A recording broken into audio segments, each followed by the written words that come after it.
接下来我们将深入了解数位健康技术成功商业化。掌声有请辅仁科技罗艺玲总经理，欢迎罗总经理。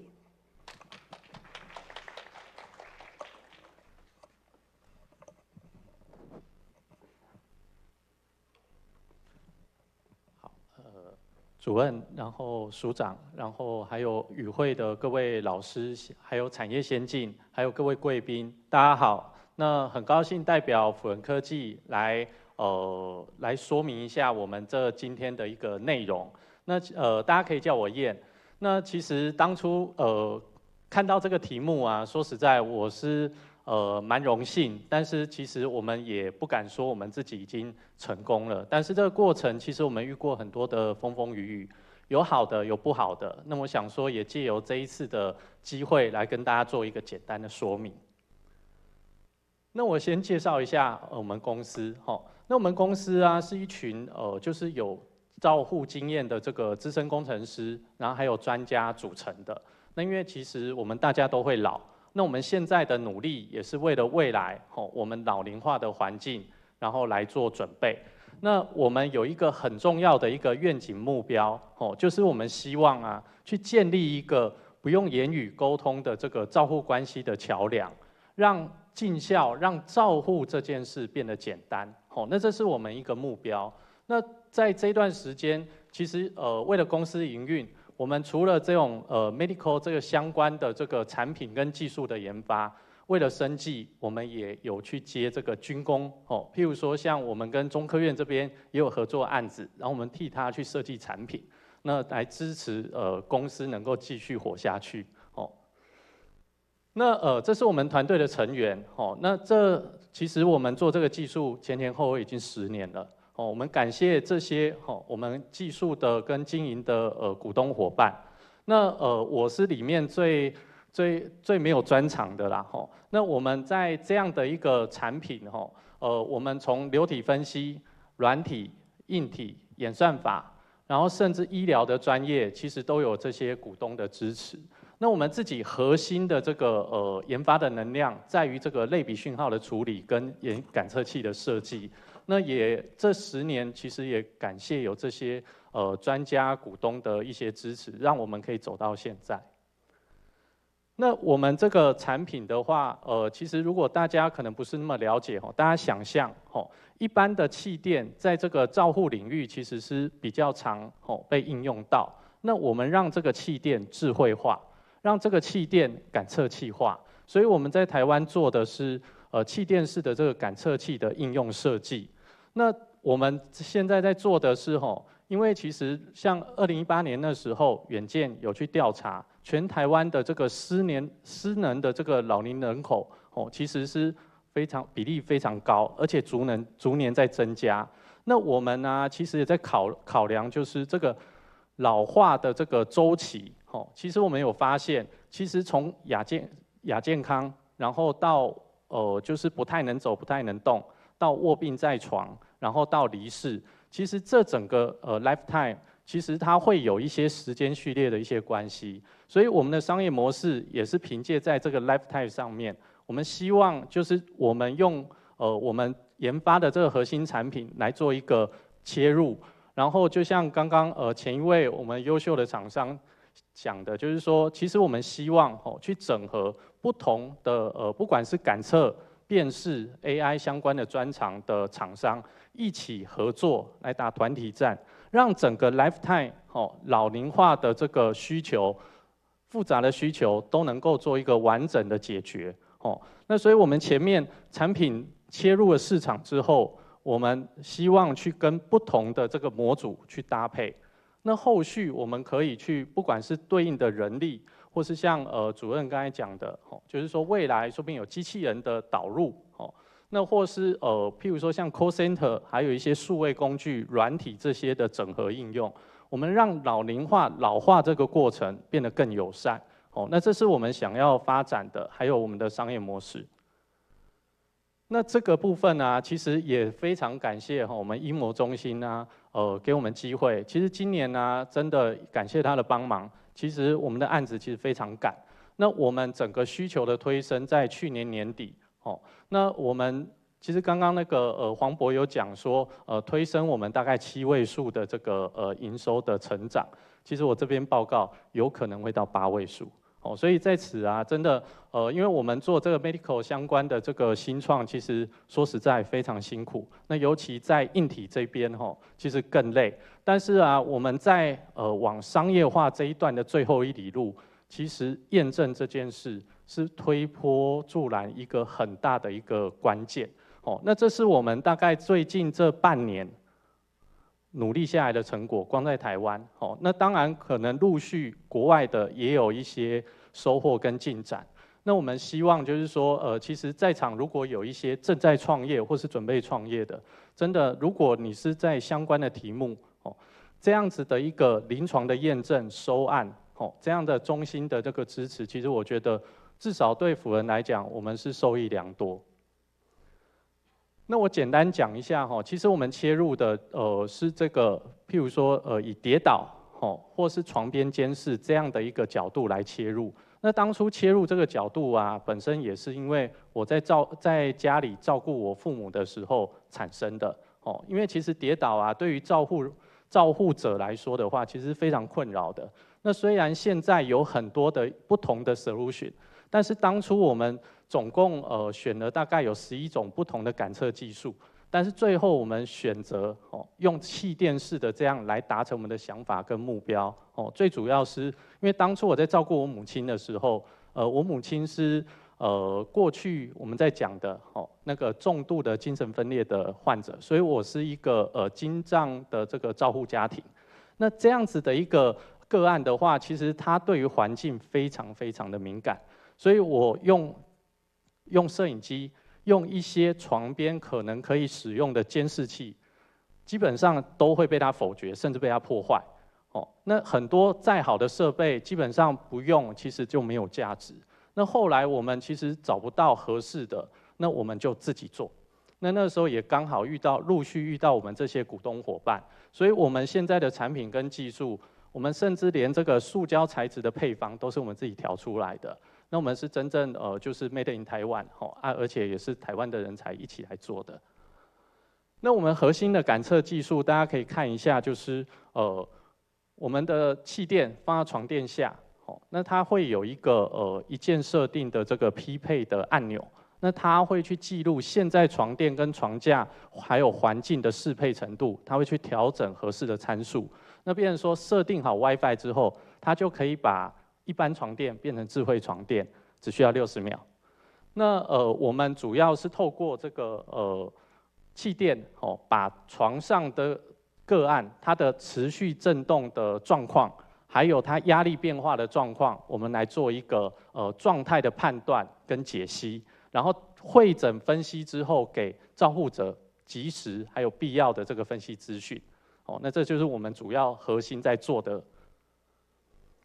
那其实，在装设上非常简单那我们的设备的话，不用跟个案人体有接触。那我们最后啊测过的床垫，我们测过46公分厚，在台中工业区的修润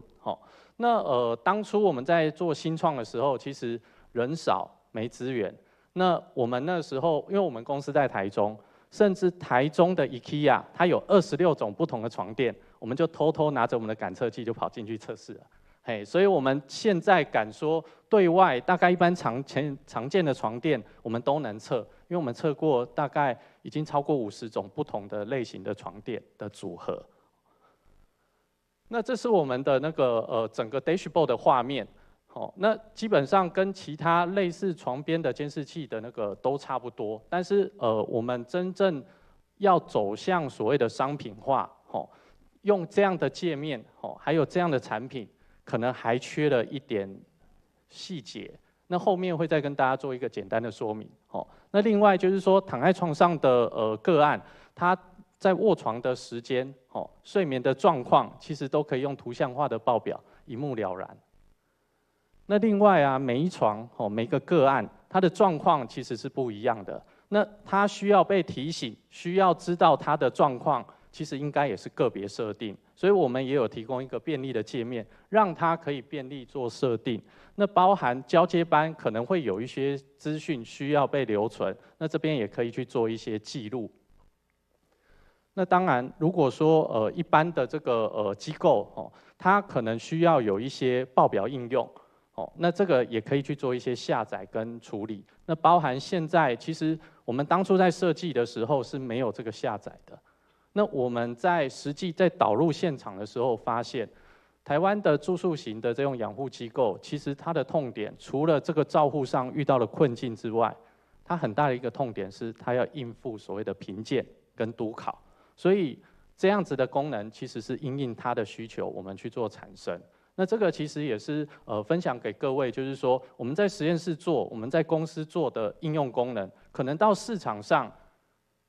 真正市场的期待可能会有一些落差，那势必要做一些调整跟反应。所以这也是为什么就是我们临床的实际的收案跟导入其实非常重要。哦，那我简单跟大家简单讲一下，就是说我观察到的这个长照产业的这个特性。哦，那其实大家可能在教科书或在网络上看到非常多相关的资讯。其实我这些年就是尝试在导入长照这个产业，其实后来发现它其实就2个字，应该说4个字。它最重要就是它是一个信任产业，还有它是一个需要安心、安全感的产业。哦，那这是我们自己的认知。那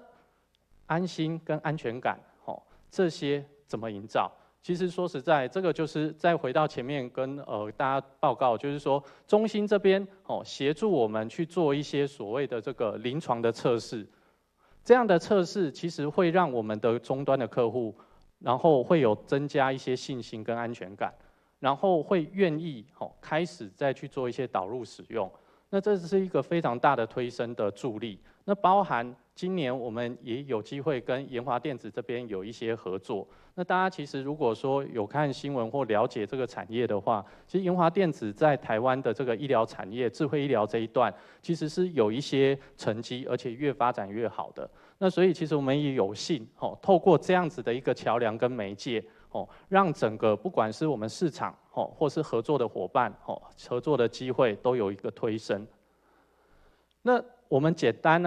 会跟大家分享一下我们这个对应的设计目标，就是当初我们在公司在实验室这边做出来的一些对应功能，后来发现真的在市场所谓的商业化这件事落差其实有蛮大的。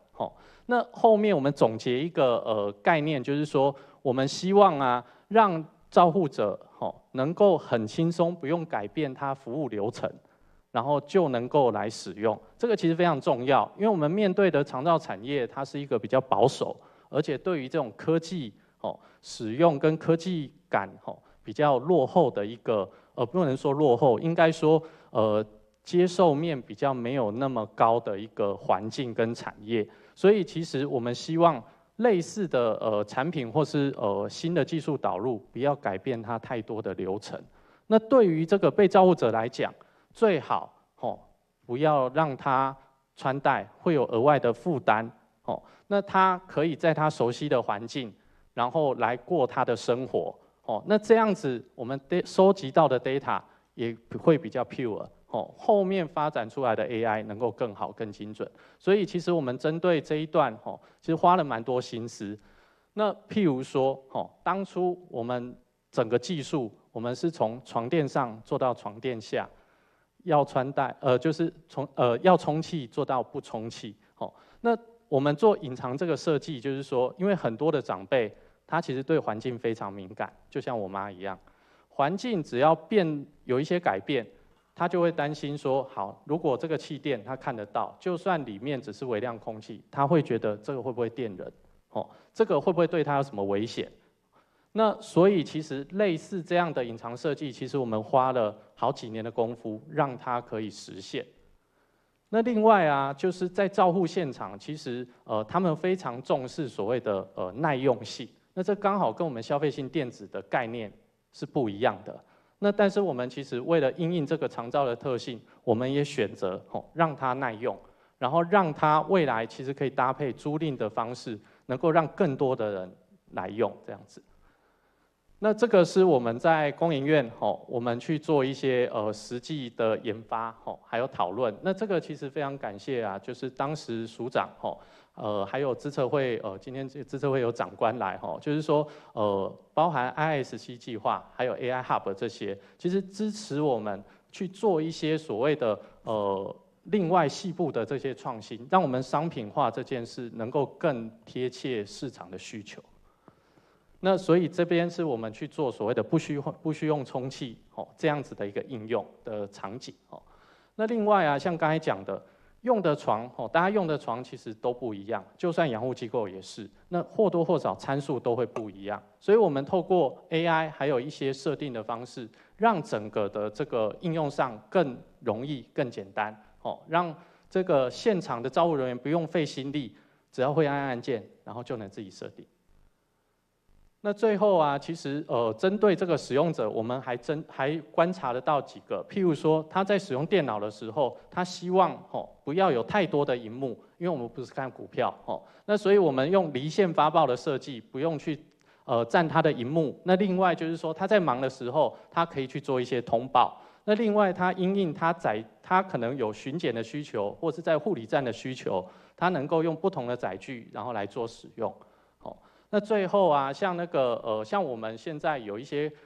机构的客人，他可能在远端那我们可以用远端来去做及时的维修那最后我跟大家报告因为其实我们还不敢说我们是成功的这个就是商业化的一些案例，但是啊，我这边分享一下我们在技术前辈这边提供的这个成功的几个条件我们呢有问过日本的这个几个专家他们觉得说没有10年做一个技术，好像不算一个成功的一个成熟的一个技术。那我们的确也花了10年去磨这一件产品那第二个是没有200次的这个 debug 修正版本好像啊它商品化也没有走得这么成熟。那我们也真的非常辛苦，我们也调了大概有200次以上。那最后啊，其实这也是台湾竹科一个半导体的前辈跟我讲。我们大概在前年被竞争对手有提出诉讼那后来我们这个前辈也跟我们讲说，在市场上没有经历过诉讼的，不算一个成功的一个公司那以上这边分享，谢谢大家。我们谢谢罗总经理罗总经理请留步。因为时间的关系，那待会我们茶叙的时间再欢迎各位自由交流。那我们现在要请我们的那个联盟的共同主持人北医资所杨宣嘉副教授上台颁发感谢状。